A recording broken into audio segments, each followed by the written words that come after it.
A blessed day to everyone. I am Alyssa Sandal and welcome again to day 190 of 365 Daily Devotion with Bible Character Edition. And today is June 8, 2026 and yung title ng devotion natin ito ngayon ay The Danger of Mocking God's Servant. And for our character, ito pa rin ay si Elisha and the bears. Noon si Elijah, sinundo na siya ng fire chariot yung prophetic ministry na ipasa na kay Elisha. At ang patunay dito ay nung nahati niya rin yung dagat ng Jordan.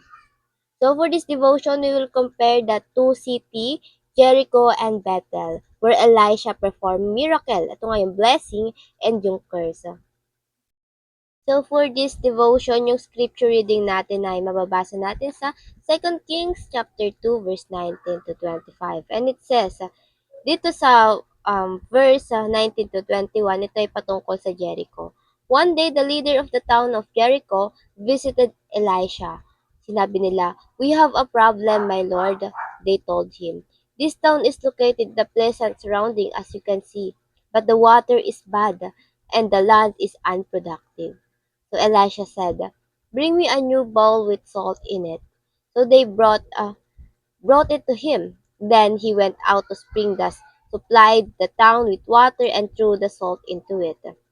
And he said, "This is what the Lord says: I have purified this water.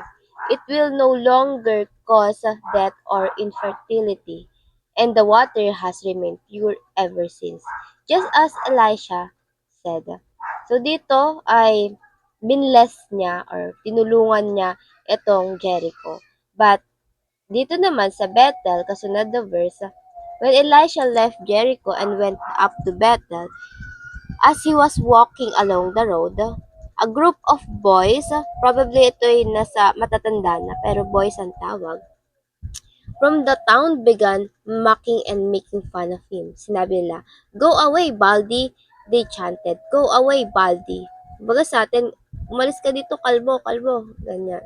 And verse 24, sinabi, Elisha turned around and looked at them, and he cursed them in the name of the Lord. Then two bears came out of the woods and mauled or killed 42 of them.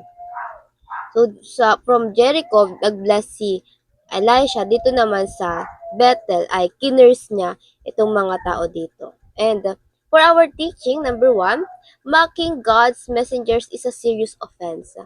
Hindi lang to joke na katulad sa today na biniro ka lang eh. Nagsumbong ka na kay Lord.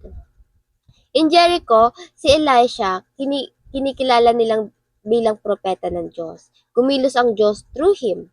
While on the other city sa Bethel, they rejected him.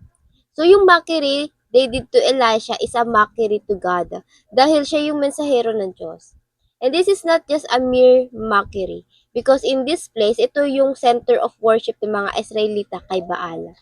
If you will recall, the kings, especially kay Jeroboam, nagtayo siya ng place to worship idols sa dalawang city sa magkabilang dulo, yung Dan and Bethel. Kaya yung heart ng mga tao, lalo na sa lugar na to, kay Elijah sobrang sama.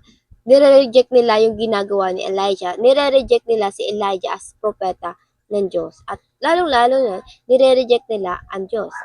Pangalawa, God knows how to defend His servant.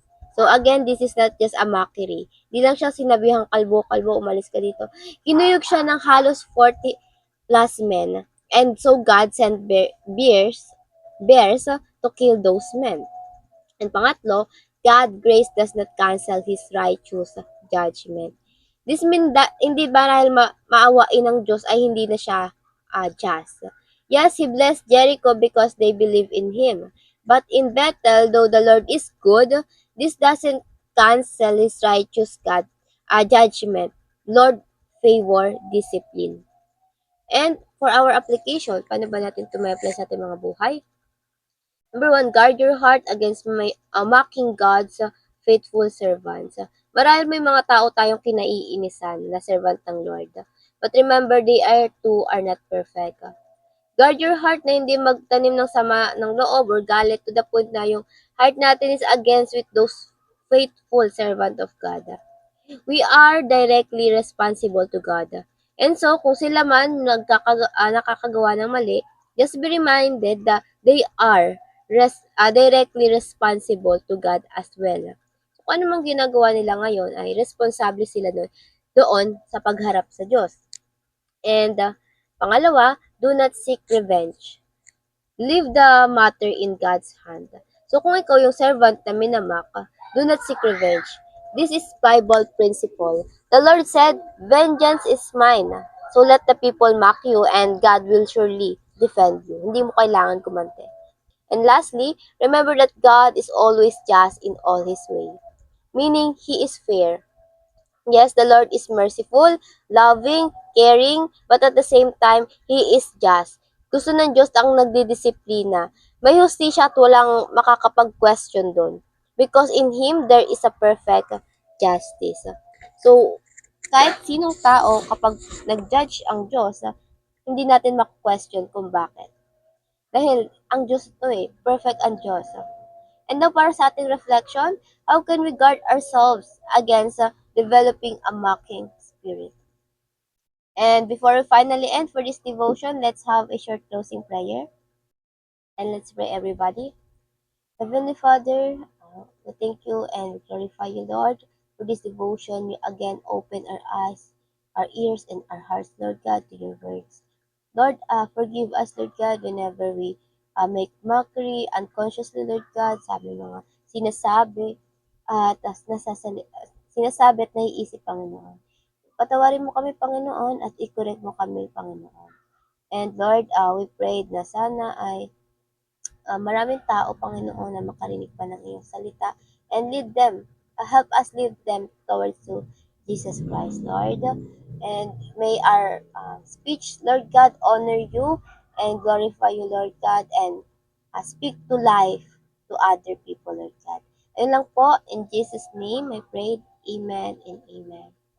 At I hope marami tayong natutunan at matututunan pa. And I pray na sama-sama sa tayo lumago para sa Panginoon. See you again tomorrow for our devotion. Have a nice day ahead and God bless.